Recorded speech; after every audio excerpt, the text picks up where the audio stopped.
Hello, salam, shalom, sat sri akal, namaste, aloha. If you don't know me already, my name is Samia Bano. I'm your happiness expert and author of the book Make Change Fun and Easy. And the subtitle is How to Create Inner Peace to World Peace in 3 Simple Steps. So that's what I'm all about. I am committed to cultivating inner peace and happiness for myself and helping others to do the same, helping you to do the same. And I figured that, this topic is such a fabulous topic. It's like the one I love to talk about the most, but not everyone has the time and the inclination to actually read a book anymore. So what I'm going to do is break it down into tiny pieces, like all the most important, amazing lessons that I share in the book. I'm going to share them during these live broadcasts, and I'll even go deeper than I went in the book, because guess what? Since I wrote this book a few years ago, I have been continuing to learn and grow and become even wiser in the ways of how to make change fun and easy. Okay, so I thought today I would focus on one of the keys to make change fun and easy, and that is how to stay relaxed even in the face of adversity. Okay? All right. So you can imagine any kind of situation that's maybe really difficult for you to deal with in your life. That's what we're talking about when we say how to stay calm and relax in the face of adversity. This is something that's going to apply to any situation, okay, where you're feeling not calm and not relaxed and not happy and so forth. So there's a saying that I want to share with you. It's sort of like inspiring the content of our talk today. So this is actually a quote from the Prophet Muhammad, peace be upon him. And in this quote, the Prophet Muhammad says, "Wondrous is the affair of the believer, for there is good for the believer in every matter. And this is not the case with anyone except the believer. If the believer is happy, then they thank God, and thus there's good in the situation for them. And if the believer is harmed, then the believer shows patience, and thus there is good in the situation for them." So this actually, the saying is actually very deep, and I could talk for an hour just elucidating the finer points, the depth of wisdom that's contained in this, but I'm not going to do that. My goal this time is to be just a few minutes in length. Okay, so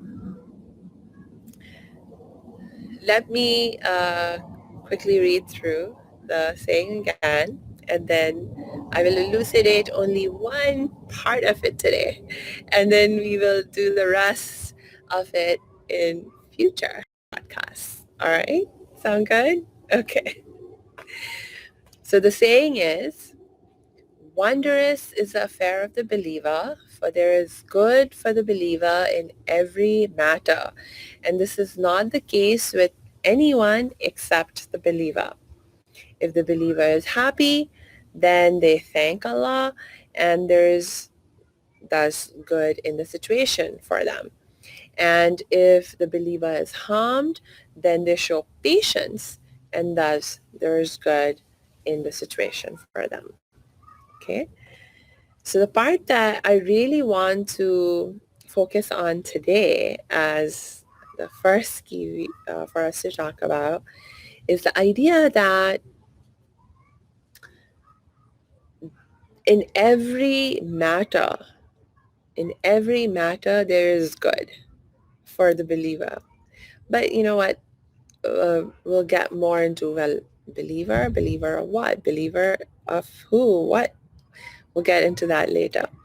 But for right now, just notice that this saying is encouraging us to take on a perspective that says, you know what, no matter what the circumstances, there's good in it for me, right?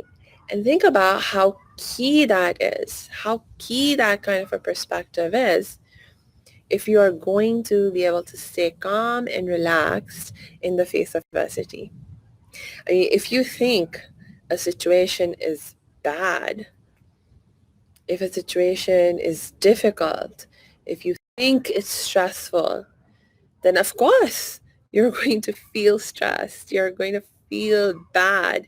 You're not going to be able to be calm and relaxed in that situation because it's bad, because it's stressful, right?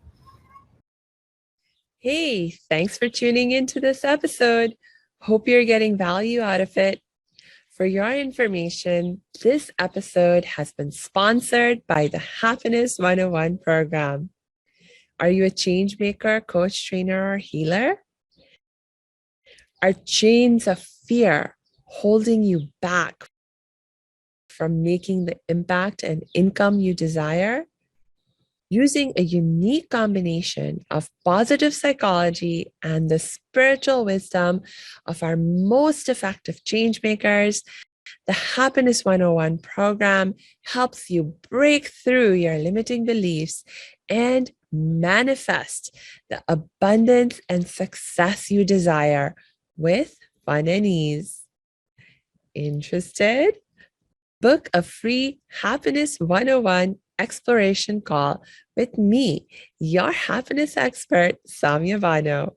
Just use my online calendar link in the show notes. Now, back to the show. So you have to change your perspective on the situation. You have to actually let go of your judgment of the situation being bad. Actually, that's the key. So you have to learn to let go of your judgments of whatever the circumstance you may be in. Stop judging them. Stop judging those circumstances as good or bad. Don't even judge it as good, really. Although, because if you allow yourself to judge things at all in terms of good and bad, there will be times you'll judge things to be good, situations to be good, but then there will be other times when you will judge that circumstances or those situations are bad. So really, the goal is to stop that kind of judgmental thinking. And I'll give you an analogy. Okay, so as I mentioned, I'm your happiness expert. So my primary focus in my work is actually to start by helping people cultivate inner peace. Because until you have inner peace, you really can't effectively begin to cultivate and create world peace. Okay, so when we're talking about cultivating inner peace, think about what disturbs your inner peace.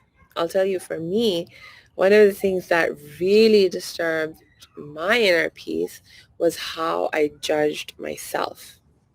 I blamed myself, I shamed myself. And, I've shared, if you know me, I've shared in the past that I'm a survivor of child sexual abuse. So I actually had a very, very intense challenge when it came to how much I blamed and shamed myself. It caused a lot of suffering and magnified my trauma fold, because even before I told anyone, like for so many years, I didn't even tell anyone about having experienced like abuse because I was too afraid that if I told people that I was, abused, that they would actually blame me and say it was my fault. And why did I think that? Because I thought that about me. I thought it was my fault that I got abused because I did not, take enough action to stop the abuse from happening, or that I did something to attract attention to myself so that the person, was tempted to abuse me or whatever, these crazy thoughts of blame and judgment that I had.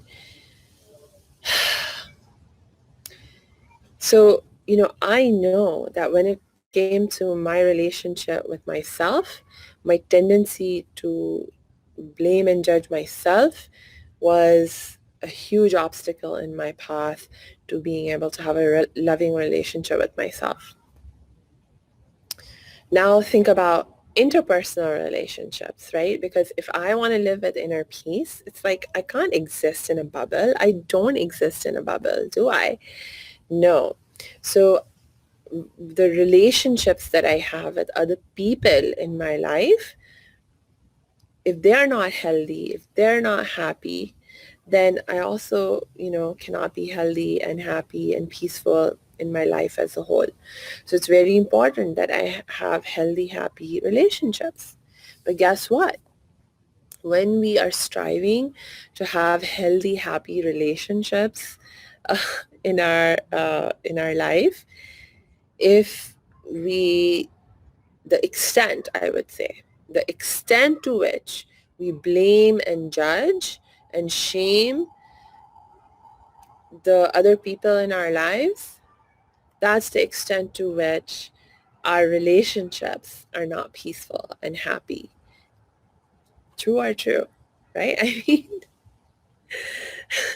it's like, how can you be feeling peaceful and happy in the company of someone that you think is bad, doing bad things? If you're judging them, if you're criticizing them, shaming them, blaming them, etc. So when you are judging other people, then your relationships with other people can't be happy. And turns out, what this saying of the Prophet Muhammad is cluing us in on is that if you want to have a more healthy relationship with the circumstances of your life, with the results that emerge in your life, then you need to let go of your judgments of those circumstances and results also. So just as, in order to have a more healthy relationship with myself or with other people, I need to, instead of blame and judgment and shame, I need to cultivate empathy and compassion, right? So in this case, when I want to improve my relationship with my circumstances, my mindset around my circumstances, well, what do I cultivate instead of blame and shame and judgment? Well, the saying gives us those clues, right? Talks about gratitude and patience. So, well, yes, okay, so we'll talk about those keys of practicing gratitude and patience in the face of adversity next time. But for today, just just get this in your mind. Just really hone in on this idea that you need to stop judging the circumstances of your life as good or bad. So whatever the circumstance you are in, if your purpose, if your goal is to create as much peace and happiness for yourself and others around you, then you have to stop judging that situation as bad. Okay? And so there is another saying that I want to share with you. And this is a quote, I believe, by John Adams. So John Adams says that every problem is an opportunity in disguise. Every problem is an opportunity in disguise, right? So this gives you a way of like, how do I stop judging situations as bad, circumstances as bad? well, think about how every problem is an opportunity in disguise. What's that hidden opportunity in your current circumstances that are bothering you? You know, and so when you begin to shift your mindset and think about that opportunity, about the good that is there in that situation for you, or that you can create in that situation for you, that is when you see you'll be able to get to that place of feeling more calm and relaxed, right? Because guess what? If this is not a bad situation, it's just an opportunity, right? It's just an opportunity to create some positive change. Then why would you be freaking out? Why would you be worried, right? You have no reason left to feel stressed and so forth. So this is the first key to maintaining your calm and relaxed way of feeling and being, even in the face of adversity.